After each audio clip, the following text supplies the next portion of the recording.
الشيطان الرجيم پناہ مانگتا ہوں میں اللہ کی شیطان مردود سے۔ بسم اللہ الرحمن الرحیم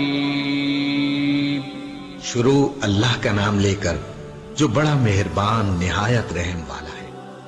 كدأب آل فرعون والذین من قبلهم كذبوا بآیاتنا فأخذهم اللہ بذنوبهم۔ كدأب آل فرعون، ان کا حال فرعون اور ان سے پہلے کے لوگوں کے معاملے جیسا ہے۔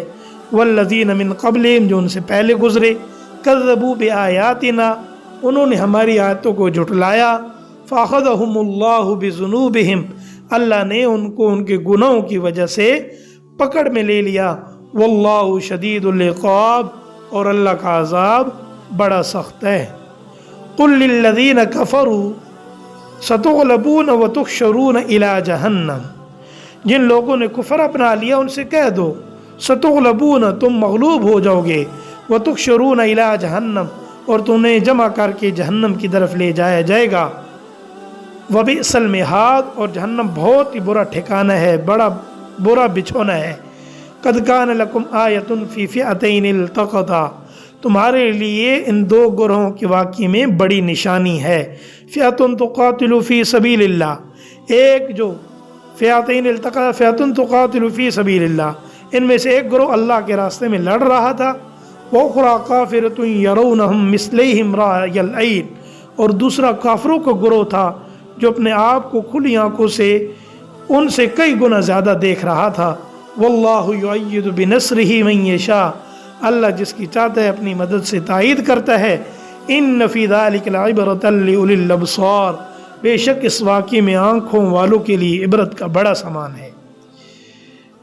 اس سے دنیا میں کافروں کے مغلوب ہونے کی پیشن گوئی بھی مراد ہو سکتی ہے، اور آخرت میں مغلوب ہونے کی بھی مراد ہو سکتی ہے۔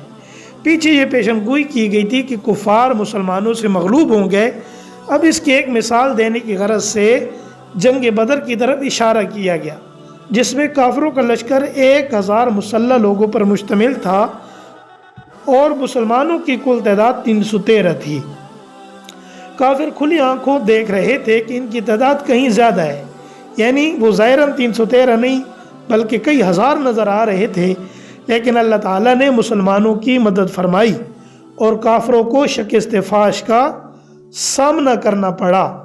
یعنی کافروں کی تعداد مسلمانوں کے آنکھوں کے سامنے کم کر کے دکھائی، اور کافروں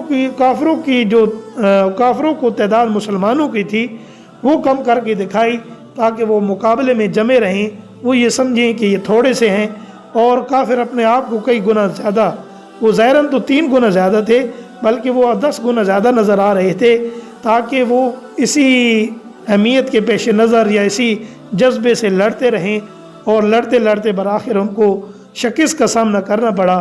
اور اس جنگ کے اندر ان کے بڑے بڑے لشکر اور اس لشکر کے بڑے بڑے سردار اور لشکر کا اکثر حصہ جو ہے وہ سارا تیغ ہو گیا، اور مسلمانوں کے اس کے اندر ایک کھلی فتح ہوئی۔ تو نبی کریم صلی اللہ علیہ وسلم نے فرمایا کہ حق و باطل کا معرکہ تھا، یہ وہ جنگ تھی جو کفر اور اسلام کے درمیان لڑی گئی، اس کے اندر کسی قسم کا کوئی غیر مسلم مسلمانوں کی طرف سے اس لڑائی میں شریک نہیں ہوا۔ اسی واقعے کا اس آیت کے اندر تذکرہ ہے۔